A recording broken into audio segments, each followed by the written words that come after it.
palabra vida da y nunca más terminará. Tu palabra me hace crecer.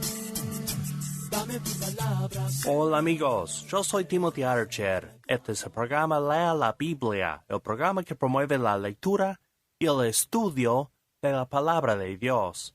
Hace varias semanas que estamos yendo uno por los distintos libros de la Biblia. Hoy vamos a ver la carta del apóstol Pablo a Filemón, después de esta oración. Padre Santísimo, que estás en los cielos. Padre, queremos entregarnos a ti por completo. Queremos ofrecerte nuestras vidas mismas como sacrificio vivo. Pedimos, oh Padre, que guíes nuestros pasos y que bendigas a los oyentes de este programa. En el nombre de Jesús. Amén. La carta a Filemón es una carta corta de solamente 25 versículos. Ni se divide en capítulos. Fue escrita desde una celda romana. Pablo, prisionero por su fe, le escribe a Filemón para pedir la causa de Onésimo, un esclavo que se había fugado de la casa de Filemón. Lo más probable es que esta carta se escribió al mismo tiempo que Colosenses y que ambas cartas se enviaron juntas en manos de Onésimo. Casi todas las personas que se mencionan en Filemón se mencionan también en Colosenses. Esta carta es la más personal de todas las cartas de Pablo. Fue escrito a un solo hombre, Filemón, pero deja bien en claro que debía ser leída en público. Contiene instrucciones para el amo de un esclavo en cuanto a cómo tratar a ese esclavo. Pero la enseñanza va más allá que eso. Filemón nos enseña en cuanto a perdón, en cuanto al amor fraternal. Aunque la carta no condena la esclavitud, sí presenta al amo y su esclavo como hermanos, como personas sin diferencia de estado ante los ojos del Señor. Mucho de lo que Pablo enseña aquí va en contra de las normas de su tiempo.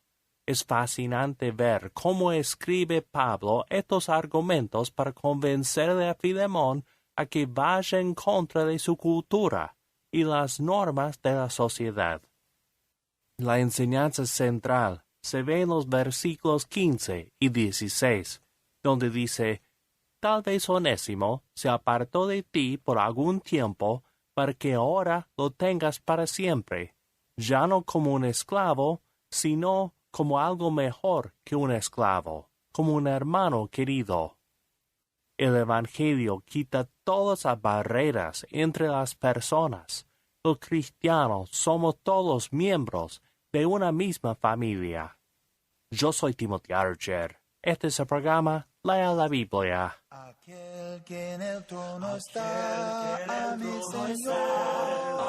Señor, sea gloria, honra, poder y alabanza.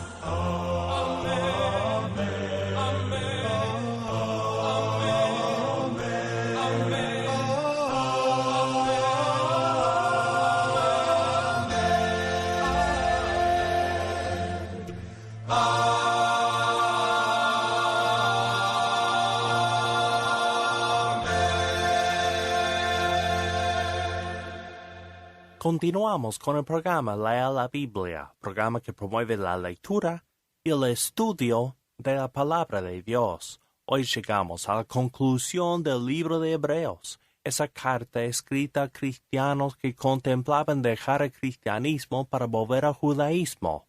Los últimos versículos del libro contienen unos saludos y exhortaciones. Comencemos nuestra lectura en el versículo 17 de Hebreos 13. Obedezcan a sus dirigentes y sométanse a ellos, porque ellos cuidan sin descanso de ustedes, sabiendo que tienen que rendir cuentas a Dios. Procuren hacerles el trabajo agradable y no penoso, pues lo contrario no sería de ningún provecho para ustedes. Este es uno de los casos en que la traducción que se presenta en la Reina Valera es totalmente equivocada. La Reina Valera dice, obedeced a vuestros pastores y sujetaos a ellos. Y este versículo ha sido muy abusado por los hombres que se hacen llamar pastores. Cuando alguien cuestiona su autoridad, señalan este versículo diciendo, sujétense al pastor. Queridos oyentes, la palabra griega que significa pastor no está en este versículo. No se encuentra en todo el libro de Hebreos hasta que lleguemos al versículo 20 del capítulo 13, donde se aplica a Jesús. Aquí habla de los dirigentes, los líderes, y no solamente los pastores. Ahora, si usamos la palabra pastor de manera bíblica, estaremos hablando no del hombre que trae la predicación en una iglesia, sino de uno del grupo de los ancianos que dirige una iglesia, los obispos. Dios nunca quiso que la iglesia fuera dirigida por un solo hombre. Siempre en el Nuevo Testamento hay un grupo de hombres que dirigen las iglesias. Y este versículo sí habla de tales hombres, pero no de los pastores evangélicos que mal utilizan el término pastor y mal utilizan este pasaje bíblico. Yo sé que no todos lo hacen, pero ha sido un problema demasiado común. Sigamos leyendo. Oren por nosotros, que estamos seguros de tener la conciencia tranquila, ya que queremos portarnos bien en todo. Pido especialmente sus oraciones para que Dios me permita volver a estar pronto con ustedes. Que el Dios de paz, que resucitó de la muerte a nuestro Señor Jesús, el gran pastor de las ovejas, quien con su sangre confirmó su alianza eterna, los haga a ustedes perfectos y buenos en todo, para que cumplan su voluntad, y que haga de nosotros lo que Él quiera, por medio de Jesucristo. Gloria para siempre a Cristo. Amén.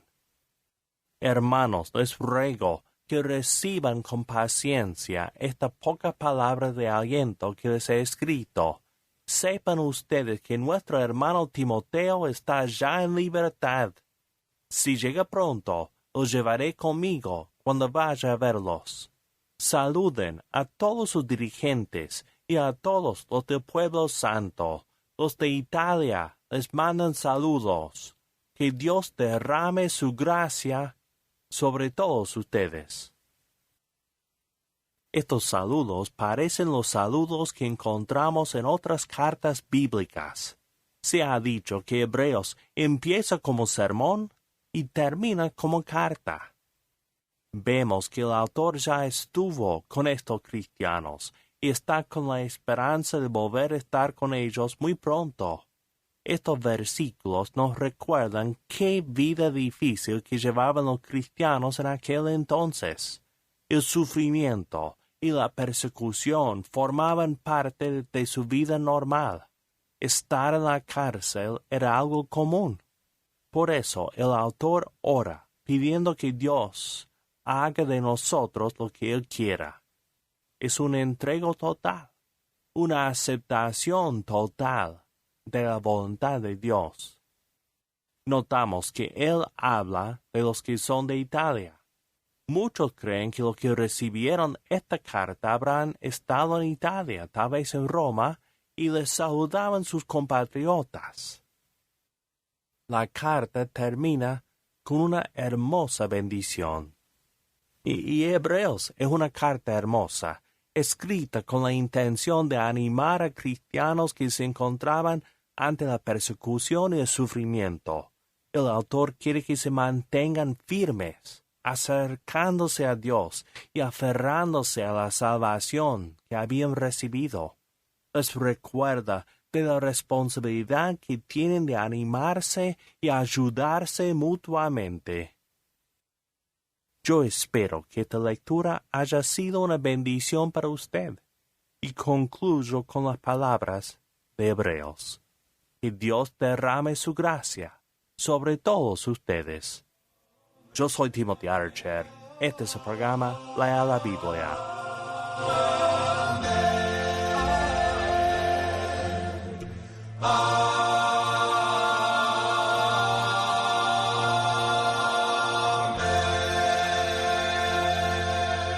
Para nuestros hermanos y amigos que regularmente nos escuchan a través de Radio Progreso 90.5, les saluda el hermano Nelson Garay y me acompaña nuestro hermano Alexander Castellanos. Como siempre, es un placer para nosotros el poder estar con cada uno de ustedes. Durante varios meses hemos desarrollado el tema acerca del fruto del Espíritu, que lo hemos basado en la carta dirigida a los Gálatas en el capítulo 5, versículos 22 y 23, que dice: pero el fruto del Espíritu es amor, gozo, paz, paciencia, benignidad, bondad, fe, mansedumbre y dominio propio. Contra tales cosas no hay ley, nos dice la palabra del Señor. Hemos desarrollado ya los frutos del Espíritu y este día culminamos con el fruto del Espíritu hablando acerca de la mansedumbre y dominio propio. Nuestro hermano Alexander va a ser el encargado de hablarnos acerca de este fruto del Espíritu. Muchas gracias, hermano Nelson. Muy buenos días a todos nuestros hermanos y amigos radioyentes. Vamos a estar tratando el último fruto del Espíritu de esta serie que ya desde hace unas semanas hemos venido desarrollando. Vamos a hablar de la templanza o dominio propio, ya sea en el hogar y en forma general. Nosotros sabemos perfectamente bien que el hogar donde habita el Espíritu es un hogar feliz y exitoso. Es exitoso porque las personas que forman este hogar llevan el fruto del Espíritu. Y esta lección que nos ocupa trata precisamente de la templanza o dominio propio. Primero hablemos acerca del significado de templanza. ¿Qué es la templanza? En primer lugar, debemos hacer notar lo que no es, porque siempre hay situaciones en las cuales es importante definir conceptos erróneos, conceptos que se transmiten equivocadamente. Entonces vamos a ver primero, hermanos y amigos, lo que templanza no es.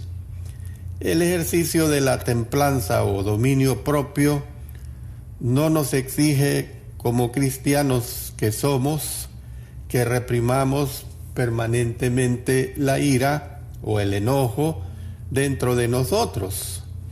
Sin embargo, sí requiere que encontremos alguna salida legítima para expresar sentimientos negativos. El tener dominio propio en el uso del tiempo, por ejemplo, tampoco nos impide hacer nada de una forma espontánea, sin una planificación, sin una preparación previa. De hecho, la idea misma de hacer algo de forma espontánea sugiere que como regla funcionamos de acuerdo a una agenda.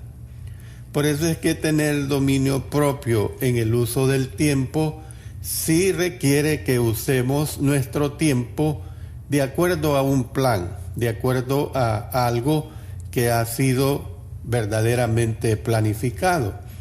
Entonces, al hacer uso del dominio propio, podemos ocasionalmente disfrutar de hacer algo imprevisto o espontáneo.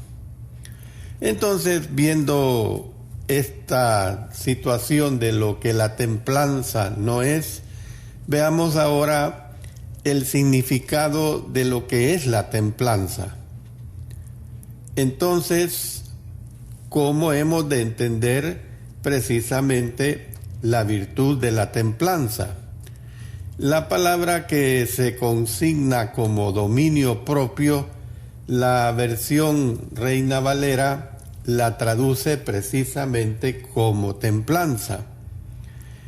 La palabra dominio propio es la traducción preferible, puesto que templanza se limita aquí a una forma de dominio propio, o sea, la abstinencia, por ejemplo, aquellos que practican las bebidas alcohólicas.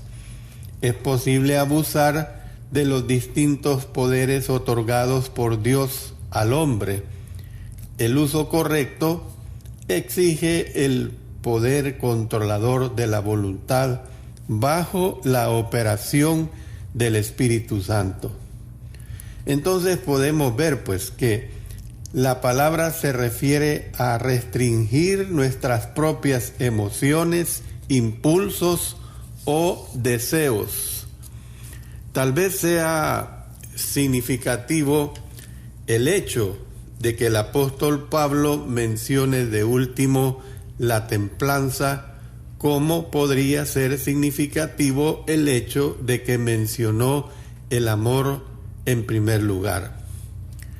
El amor resume los atributos que siguen a continuación, o sea, la templanza proporciona la clave para la adquisición de los demás atributos. Entonces, podemos hacernos esta interrogante: ¿cómo logra el cristiano, por ejemplo, ser bueno, ser amable, ser cariñoso, ser fiel, ser manso, ser paciente o ser benigno? Bueno, lo logra únicamente mediante la puesta en práctica del dominio propio. La tendencia normal, natural y carnal es ser impacientes, es ser crueles, ser rencorosos, ser vengativos y ceder a la tentación sensual. Bueno, es únicamente mediante el desarrollo del dominio propio que podemos decir no a las prácticas del mundo y podemos decir sí a los atributos de la espiritualidad. Entonces, habiendo escuchado estos aspectos tan importantes acerca de la templanza o el dominio propio, quiero que veamos acerca de lo que es la necesidad de dominio propio. Es necesario el dominio propio. La importancia del dominio propio en el cristiano es totalmente evidente por la falta de dominio propio en la sociedad. La sociedad es en el mundo secular donde más se ve esta carencia de este dominio propio. Como cristianos que somos, hemos de ser diferentes a los del mundo. Esta es una realidad, pues si no somos diferentes, entonces realmente no hemos entendido nuestra misión espiritual. Si bien no despreciamos el yo, pues de acuerdo con el Señor en Mateo capítulo 22, verso 39, donde Él expresó: y el segundo es semejante, amarás a tu prójimo como a ti mismo. De hecho, hemos de amarnos a nosotros mismos. Sabemos que el ego no es lo más importante en el mundo. Al ego no se le debe satisfacer, no se le debe reafirmar ni complacer siempre. A veces se le tiene que negar, pero siempre se le tiene que controlar. Él es algo muy importante que ejerzamos ese control en el ego. Entonces, de manera similar, el hogar donde habita el espíritu es diferente a otros hogares, porque el dominio propio es una característica evidente del hogar cristiano. Y para entender cómo afecta el dominio propio al hogar, vamos a considerar dos tipos de hogares. Uno en el que el dominio propio no se practica y otro en el que sí se practica. Hablemos acerca de la puesta en práctica del dominio propio. Primeramente, como he anunciado, hay que hablar de un hogar sin dominio propio. En un hogar donde el dominio propio está totalmente ausente, por ejemplo, los asuntos financieros de la familia tienden a ser caóticos. Los miembros de la familia hacen compras a crédito sin tener una idea, pues, de cómo pagar esos compromisos económicos. Pueda que pidan prestado sin poder pagar estas deudas adquiridas. Es decir, sus deudas a pagar se vencen. No piensan en el futuro ni logran mucho menos ahorrar dinero. Un hogar sin dominio propio, sus vidas están totalmente desorganizadas. Llegan tarde a sus trabajos, duermen hasta tarde cuando necesitan levantarse temprano, no logran encontrar tiempo para leer la Biblia, ni mucho menos para orar, ni tener devocionales en familia. Hacen las cosas en el fragor del momento y luego se lamentan haber desperdiciado el tiempo en esfuerzos infructuosos. Es obvio que un hogar sin dominio propio probablemente no será un hogar exitoso de acuerdo a cualquier estándar. Sin duda, lo probable es que no sea un hogar en el cual y por el cual Dios es glorificado. Pero ahora quiero que pasemos a considerar lo que sí es un hogar con dominio propio. Es decir, aquí vamos a ver el contraste. Imaginémonos un hogar donde el Espíritu del Señor produce este dominio propio. Y voy a decir una serie de características de estos hogares que precisamente ustedes, hermanos, que me escuchan, espero que hagamos esfuerzos por ser este tipo de hogar. Los miembros de esta familia utilizan sus recursos económicos con prudencia. No aman el dinero ni desean hacerse ricos y ponen en práctica lo que el apóstol Pablo nos dice en 1 Timoteo capítulo 6, versos 9 y 10. Porque los que quieren enriquecerse caen en tentación y lazo y en muchas codicias necias y dañosas que hunden a los hombres en destrucción y perdición, porque raíz de todos los males es el amor al dinero, el cual codiciando algunos se extraviaron de la fe y fueron traspasados de muchos dolores.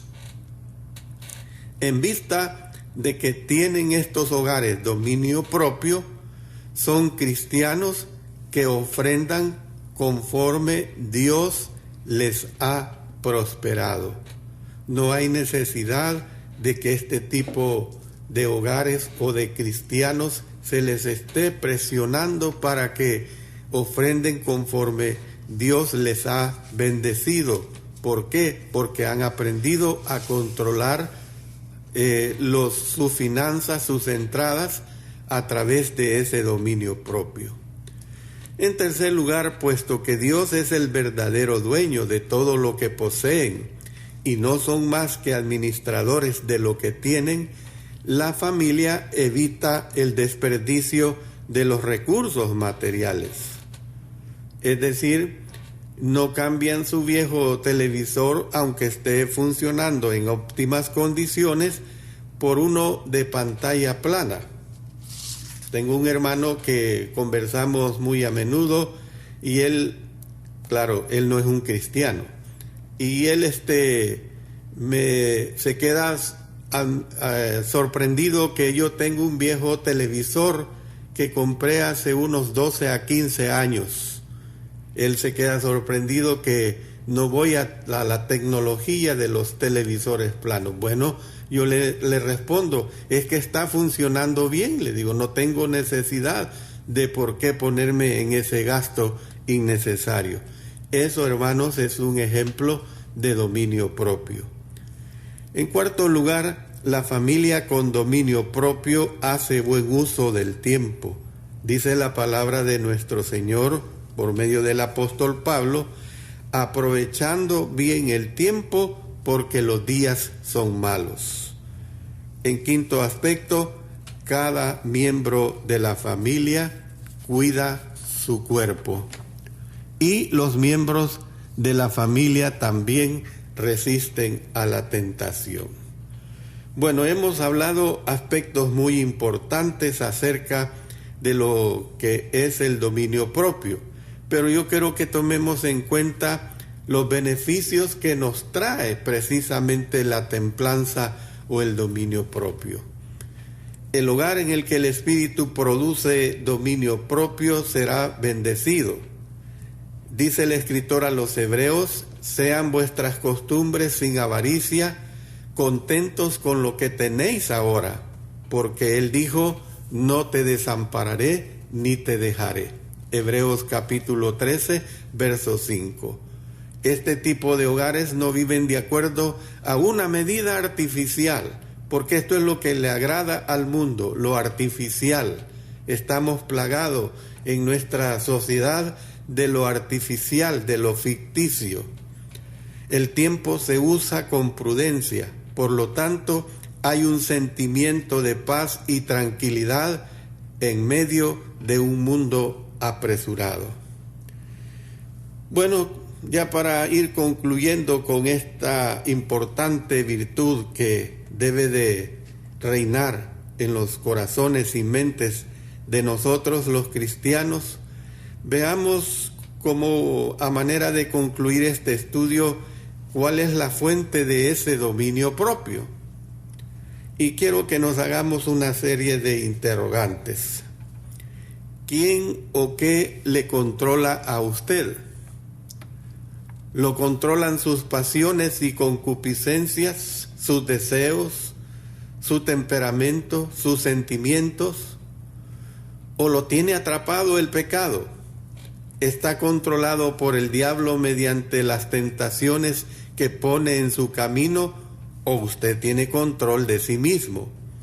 El dominio propio y la abnegación son señales de que una persona cristiana y que un hogar es realmente un hogar cristiano. Sin embargo, en cierto sentido, el dominio propio no constituye el objetivo principal de la vida de cada cristiano.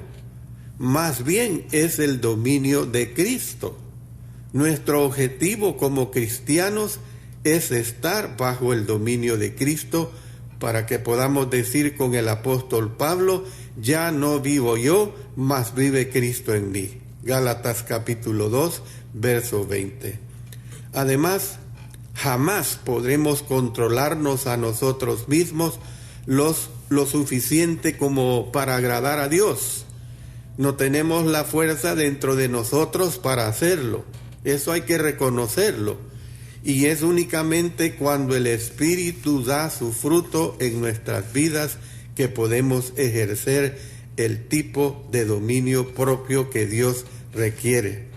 El Espíritu Santo no puede dar su fruto sin que nos hayamos entregado a Cristo, nuestro Señor. Si usted desea tener dominio propio, primero tiene que ponerse bajo el dominio de Cristo, que es la fuente real de nuestro dominio propio. Cristo es el principio del dominio propio, es el poder para ejercer el dominio propio y es el objetivo del dominio propio. Si usted desea tener la victoria sobre sí mismo, el pecado y Satanás, necesita realmente someterse a Cristo. Todo lo dicho es lo que constituye la virtud de la templanza o el dominio propio. Que el Señor nos bendiga. Procedemos a dar los anuncios que corresponden. Siempre nos tomamos el tiempo para anunciar las actividades con mayor importancia. Queremos siempre recordar que ofrecemos el curso bíblico titulado ¿Qué dice la Biblia? Si usted está interesado, por favor contáctenos a los números que al finalizar el programa nosotros proporcionamos. El día 5 de octubre del año en curso, la Iglesia de Cristo en Zaragoza estará desarrollando también una confraternidad femenil. Nuestras hermanas ya han girado las invitaciones y esperan que les acompañen. Luego tenemos el desarrollo del seminario de Zona Central. Este va a ser desarrollado el día sábado 12 de octubre del año en curso. Va a estar departiendo este seminario nuestro hermano José Alcides Morales en la Iglesia de Cristo ubicada en Rosario de la Paz. Luego el día 9 de noviembre vamos a tener un excelente seminario en la Iglesia de Cristo ubicada en la colonia Miramonte. Va a ser impartido por nuestro reconocido hermano Larry White. Va a ser de las 8 a.m. a las 12 p.m. El tema principal es el liderazgo espiritual y como subtemas vamos a estar viendo el carácter pesa más que el carisma, el servicio pesa más que la autoridad y las relaciones pesan más que la organización. Este seminario va a ser impartido en vivo vía videoconferencia. Si usted desea más información sobre este seminario, puede contactarse al 7365-4163. Y luego tenemos la actividad del jubileo. Ya para todos es muy conocida y se le ha dado mucha publicidad a esta actividad, que es la celebración de los 50 años de la Iglesia de Cristo en El Salvador. La invitación es para todas las iglesias en todo el país, para todas las zonas. Se va a estar desarrollando del día 11 al 13 de diciembre con campañas simultáneas en todo el país. El día sábado 14 va a ser un día de descanso para organizar lo que viene el siguiente día, que sería el día domingo 15 de diciembre, que va a ser un culto unido en el anfiteatro de la Feria Internacional. Se espera que todas las congregaciones de la Iglesia de Cristo de todo el país puedan estar acompañándonos este día. De igual manera, si usted como congregación o a nivel personal requiere más información, puede contactarse con nuestro hermano Alexander Castellanos, que es miembro del comité organizador, para que le pueda ampliar esta información. Ha sido un placer para nuestro hermano Alexander y su servidor Nelson Garay acompañarles en esta mañana y les esperamos en nuestra próxima participación. Que el Señor les bendiga. La Iglesia de Cristo en El Salvador presentó su programa Lea la Biblia. Sintonícenos todos los domingos a las 7 de la mañana en Radio Progreso. Contáctenos al 7381-9090, 7381-9090 o envíe tus comentarios al correo electrónico esperanza@iglesiadecristo.org.sb. Conócenos más en www.iglesiadecristo.org.sb.